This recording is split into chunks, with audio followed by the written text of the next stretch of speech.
Nous retrouvons après la pause nos chers invités pour la suite de votre émission préférée, Regard croisé. Vous êtes sur New World Info. Georges Hérault est avec nous. Il est homme politique du cercle des leaders émergents. Coach Akleso Kwamivi Isso, comme on l'a dit, il est coach en politique et en développement personnel. Nous avons également Kwame Valentin Mayaba, journaliste, directeur de publication de Le Symposium. Il est également président de AJO7. On était au Mali, un problème entre les frères maliens concernant le projet de la nouvelle constitution dans ce pays. Les partis politiques créent, sans doute, si on peut le dire ainsi, des problèmes au président Assimi Goïta et à tout son gouvernement. On était donc avec Kwame Valentin Mayaba. Vous avez 1 minute pour chuter. Oui, j'ai 1 minute. 1 minute, c'est beaucoup aussi. Non, je disais à l'instant qu'avec Assimi Goïta et son gouvernement aujourd'hui, qu'on considère que c'est un gouvernement illégitime, c'est vrai. Comment est-ce qu'il faut faire pour qu'il rentre dans la légalité? En fait, c'est ça qui est important. C'est justement pourquoi ce référendum, parce que eu égard à tout ce qui s'est passé avec les différents coups d'État qu'a connu le Mali, il faut finir, il faut mettre fin à cela. Et donc, il faut jouer sur la fibre d'une modification constitutionnelle pour aller au référendum, changer justement les règles ou les articles qui posent problème dans le cadre de cette constitution-là. Vous savez même qu'en termes de démocratie, quand j'écoute des gens dire qu'on ne doit pas modifier les constitutions, non. C'est-à-dire que la constitution, elle est modifiable, mais ce n'est pas anticonstitutionnel. Hein. On ne doit pas le faire constamment comme ça. Non, on ne parle pas de constamment. Tel que la situation est. 91, on vient modifier encore. Vous savez, on peut le modifier même après 6 mois. Selon les principes, selon les enjeux qui sont devant. Dans la constitutionnalité, ce n'est pas comme ça. Entre les analystes africains, parce qu'on a vu Alpha Condé, par exemple, modifier la constitution, on l'a critiqué à tout bout de champ, même si on sait que ça fait partie du jeu démocratique. Oui, justement, quand on le modifie, qu'on la modifie justement pour assouvir à ses basses besoins politiques. Là, d'accord. Mais quand une constitution... Alpha Condé l'a fait. Oui, Alpha Condé l'a fait. Et puis, il ne l'a même pas fait dans les règles. Parce que 6 mois avant les élections, on ne doit pas modifier la constitution. Ça, c'est ça même qui est un des éléments qui démontre qu'il y avait cette volonté de s'éterniser au pouvoir. Parce que les règles du jeu le disent clairement. Pour modifier la constitution, 6 mois avant les élections, on ne peut pas modifier la constitution. Donc maintenant, quand dans un pays comme le nôtre ou partout ailleurs, vous arrivez et que vous trouvez que les conditions ne permettent pas, il faut modifier parce qu'il faut harmoniser les textes pour répondre aux idéaux des principes de démocratie ou peut-être du peuple qui assouvit à tel ou tel besoin, il faut le faire. Donc maintenant, je pense qu'avec cette modification constitutionnelle, je crois que le peuple malien, les politiques ou même l'opposition malienne devaient comprendre que c'est autour de ce processus-là chacun devait apporter sa pierre pour voir dans quelle mesure il faut le faire pour que cela ne puisse pas créer encore de heurts. Maintenant, quand ça ne se fait pas et que les gens restent à distance pour porter des préjugés, pour faire des préjugés sur une éventuelle constitution qui est modifiable d'ailleurs, et qu'on puisse nous dire que non, qu'aujourd'hui, de loin, on analyse pour dire que Assimi Goïta n'a pas donné sa position, pour dire qu'il va se présenter. Là n'est pas la question. La question, c'est d'aller au référendum, enfin, d'aller discuter sur les textes qui amènent à Assimi Goïta à ne pas se présenter. Si vous n'êtes pas devant ce texte-là, c'est là que vous allez apporter vos amendements. Vous allez porter vos amendements pour pouvoir permettre à ce que ce point-là ne soit pas touché. Parce que dans la charte de la CEDEAO, on a dit clairement que celui qui dirige la transition ne peut pas être candidat. Ça, donc vous pensez que Assimi Goïta va respecter la charte de la CEDEAO? Même s'il ne le respecte pas, il y a une minorité bloquante et une minorité de blocage au cours de ce projet de révision constitutionnelle que l'opposition devait apporter pour bloquer. Est-ce que vous pensez que cette minorité va pouvoir faire face à la majorité dont vous parlez? Justement, c'est le wait and see. L'histoire le retiendra d'ailleurs pour dire qu'au moins on en a discuté, on a dit oui ou non par rapport à ça ou ça. On ne peut pas rester loin pour critiquer des actions qui ne sont pas... Alors coach, on va chuter avec vous en dépit de cette divergence sur la conduite à tenir. On peut remarquer une chose, ces conduites qui pourraient faire le jeu des autorités maliennes de transition. Les partis du cadre affichent une unité de fond contre le projet de la nouvelle constitution dans ce pays et pour une sortie rapide de la période de transition. On voit l'opposition aussi si on peut le dire, dans sa tête, l'essentiel, c'est que les autorités organisent les élections et quittent le pouvoir. Alors, sans peut-être demander aux autorités de résoudre les problèmes existentiels au Mali. La sécurité, par exemple. D'autres problèmes sont là. Georges Weah a souligné un tout à l'heure. Ce que nous disons, moi je ne veux pas faire l'apologie d'Assimi Goïta comme Mayaba le fait. Non, parce que ou l'apologie de l'opposition. Oui, c'est ce que je dis. Je ne veux pas faire l'apologie de l'opposition aussi. Ce que nous sommes en train de dire, et on a dépassé les cas où les gens disent Assimi Goïta fait ci, fait ça. Donc on n'a pas besoin, quand vous faites coup d'État, vous êtes venu, c'est pour régler les problèmes. Qu'il fasse quoi. Moi je ne suis pas dans ce débat. Ici actuellement, d'abord la constitution malienne dit que quand le pays n'est pas sécurisé, il n'y aura pas d'élection. Ça, c'est la première des choses. Donc, c'est la sécurisation qu'on est en train de chercher. Maintenant, actuellement, ce que l'opposition demande, si Assimi Goïta peut trouver une formule pour regrouper tout le monde, c'est bien. Mais s'il ne peut pas, qu'il trouve normal lui-même que partir et que d'autres le fassent, c'est bien. On n'a pas besoin forcément que ce soit Assimi Goïta, que ce soit un référendum au nom du Mali, ce n'est pas forcément Assimi Goïta doit le faire. S'ils ont régularisé les choses, parce que si on ne résout pas les problèmes, Assimi Goïta ne peut pas résoudre tous les problèmes. C'est pourquoi je dis, parce que lui-même, la preuve, lui-même, il a fait 2 coups d'État. Ça voudrait dire que c'est double illégitimité. Maintenant, si, on l'a déjà accepté. Maintenant, l'opposition, c'est la vie politique. S'il n'y a pas de parti pris, tout le monde fait partie. Que ce soit l'opposition dit quoi contre Assimi Goïta, tous sont des Maliens. Tout le monde va participer au développement du Mali, quoi qu'ils disent. Maintenant, ce sont des gens aguerris dans la politique qui disent que ça ne va pas, et c'est ici. Même notre fameux imam Diko aussi n'est pas d'accord. Quand on devait amener les choses. Donc, il faut voir et amener tout. Nos tests ont créé problème parce qu'on a parlé de Tigré ici. Et parce que il y en a une femme de la politique qui pense que c'est eux qui peuvent solutionner. Non, en politique, que ce soit, je parle du Togo, que ce soit clé, tout le monde doit venir. Et comprenons que quand l'autre ne veut pas aussi venir, il a participé en action politique aussi en ne venant pas. Et c'est ce que nous demandons. Actuellement, le Mali doit s'occuper d'aller de l'avant. Et pour aller de l'avant, si Assimi Goïta peut céder et que l'opposition avec lui trouve une entente, c'est bon. Mais quand les gens disent, le Mali, comprenez bien, les gens ne comprennent pas. En 60, le Mali il y avait Fédération de Mali avec le Sénégal. Le Sénégal est sorti parce qu'il y a une mésentente entre le Mali et le Sénégal sur la gestion de même territoire. Aujourd'hui, le Mali seul est là. C'est une grande territoire de 1 200 km². Je suis sûr qu'il y a plus urgent à faire que le référendum et que les Maliens aillent sur de bonnes propositions. Moi, je pense que l'opposition ne se perd pas dans sa proposition, ce qui dit que Assimi Goïta le comprend. Parce qu'actuellement, le conseil de transition, ce sont des amis de Assimi Goïta. Pour le moment, tout ce que ceux-là vont avaliser ne vont pas forcément dans l'avantage de tous les partis politiques. Mais ce que les politiciens demandent, c'est que tout aille dans la normale. Georges Weah l'a dit.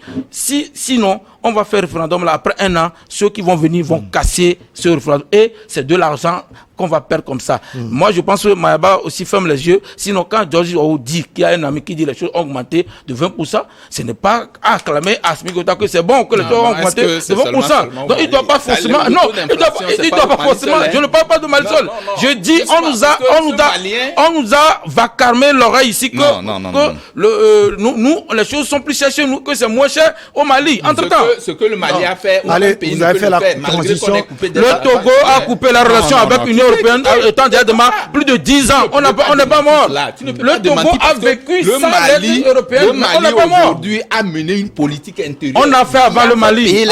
On a fait avant le Mali. Le Togo a fait avec avant le Mali. On va trouver un pays frère. C'est un pays frère comme le Mali d'ailleurs, le Burkina Faso. On retrouve Georges Weah, homme politique du cercle des leaders émergents, le chef de l'État bissau-guinéen, Oumarou Sissoko Embalo, président en exercice de la communauté économique des États de l'Afrique de l'Ouest, s'est rendu à Ouagadougou. C'était le 11 janvier pour apporter son soutien au Burkina Faso face à la violence djihadiste. Il a appelé les pays de l'organisation ouest-africaine à épauler le Burkina Faso donc face à la menace terroriste. On va l'écouter et on revient pour la suite. Mais on sait le problème quand on dit le djihadisme, ça frappe toutes nos zones ouest-africaines et cela préoccupe beaucoup notre organisation qui est la CEDEAO. Et aujourd'hui, encore après nos échanges, j'ai compris beaucoup de choses qui se passent au Burkina. On va voir comment dans les médias soutenir Burkina dans les choses que Burkina a besoin dans les médias. L'esprit de la CEDEAO, ce n'est pas des sanctions. Ce n'est pas pour imposer. La CEDEAO, c'est nous tous. Nous sommes de la CEDEAO. Même aujourd'hui, les pays qui sont en transition, qui sont exclus de la CEDEAO, ils peuvent savoir, ils font partie de la CEDEAO. Le président bissau-guinéen Umaru Sissoco Embalo, président d'exercice de la CEDEAO, les pays, tout le monde fait partie de la CEDEAO finalement, même les pays qui sont suspendus. On voit l'apport notable du président Umaru Sissoco Embalo à nos frères burkinabés. Georges Ewo. Oui, en fait, aujourd'hui, on ne peut plus faire plus que ça. Hein? En fait, la CEDEAO est une communauté composée de 15 pays actuellement. Et nous devons être même ensemble. Le Mali. Même le Mali. Même oui, le Mali. Oui, c'est les 15 pays. Non, il y en a qui pensent que le Mali est exclu de la CEDEAO depuis. C'est beau vous tacler. De toute façon, permettez-moi de... Allez-y. C'est ce qui est bon pour moi. Donc, aujourd'hui, ce dont nous avons besoin, c'est des actions comme ça. Je pense que le président, il a dit quelque chose de très important que j'ai noté. Il dit, quand je suis venu au Burkina, j'ai compris quelque chose. C'est-à-dire qu'il y a beaucoup de choses. C'est pour cela que vous allez peut-être voir que j'ai toujours mal compris ces sorties. Puisque aujourd'hui, peut-être la venue au Burkina vous a éclairé. L'a éclairé, pas moi, parce que ces sorties, il pense, parce que quand il parle avec beaucoup d'arrogance, je me dis, mais ce monsieur, c'est comme s'il ne comprend pas l'arrogance se trouve à quel niveau? L'objectif de cette communauté. Cette communauté n'est jamais en place pour faire quoi? Pour noyer un membre. Non. Il a dit aujourd'hui que l'objectif de la CEDEAO, ce n'est pas d'imposer les sanctions. Les sanctions, nous, on ne veut pas les sanctions. Parce qu'on se dit... Donc, est-ce que c'est vous qui n'avez pas compris le président Embalo, ou bien c'est lui qui s'était fourvoyé? Il ne s'est pas compris lui-même. Parce que quand vous voyez le président de la commission, je l'ai dit sur ce plateau plusieurs fois, je ne vais pas me répéter, mais je suis en train de voir un autre président qui a pris le bâton et qui est en train de suivre un président, qui est en train de voir un président de la sous-région avec ses méthodes diplomatiques. Ce qu'il est en train de dire tout à l'heure montre qu'il est en train de suivre le président togolais. Non, il faut aller, il faut discuter avec les gens, il faut comprendre les gens dans leur contexte et voir dans quelle mesure on pouvait les aider. C'est tout ce qu'on a besoin. Un frère a un problème. On y va, on l'écoute, on le comprend, on voit dans quelle mesure on peut l'aider. C'est ainsi pour le Burkina, pour le Mali et pour la Guinée. C'est tout ce dont nous avons besoin aujourd'hui. Pour le Togo, s'il y a un problème, pour le Bénin, s'il y a un problème, le Ghana a un problème, on l'aide. Avec aujourd'hui le terrorisme qui gangrène nos États, aujourd'hui, je voudrais vous dire que je suis en train de féliciter ce président-là qui est apparu tout à l'heure. Et je sais que s'il va de cet élan, on aura beaucoup de choses à gagner sous sa présidence à la CEDEAO. Oui, comme Valentin Mayaba pense le contraire. Non. Vous ne voulez pas le soutien du président Umaru Sissoco Embalo, le président d'exercice? Non, le président Umaru aujourd'hui fait la honte de la CEDEAO. Vous-même, vous le savez. Sur quel point? Non, il fait la honte de la CEDEAO. Sinon, je le sais. Vous le savez, je vais vous l'éclairer. Vous savez, il dit une chose et son contraire. Et puis, c'est ça, ce contrario-là, moi, je n'aime pas. Et dans un passé récent, par rapport à la discussion au niveau de la Guinée, avec la médiation de Yahi Boni, j'ai vu le ton avec lequel il était sorti pour brandir des sanctions, pour parler des sanctions. il n'allait pas contre la Guinée. Conakry. Il n'était pas dans la même posture qu'aujourd'hui, il est en train de parler pour dire que leur préoccupation, ce n'est pas les sanctions. Si effectivement, la CEDEAO, je le disais ici à l'époque, la CEDEAO n'a pas pour mission de sanctionner. C'est accompagner les pays en crise.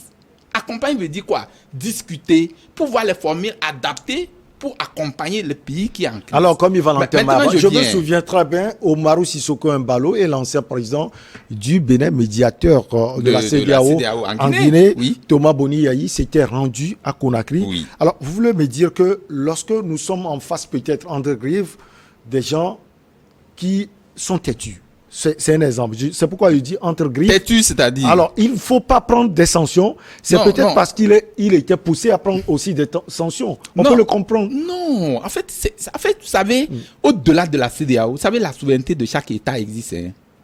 La CEDEAO ne prime pas sur la souveraineté de chaque État. Chaque État est souverain d'abord avant d'appartenir à une CEDEAO. C'est pourquoi même dans un pays souverain, quand il doit avoir une justice, la justice même de ce pays doit primer sur une justice de la CEDEAO.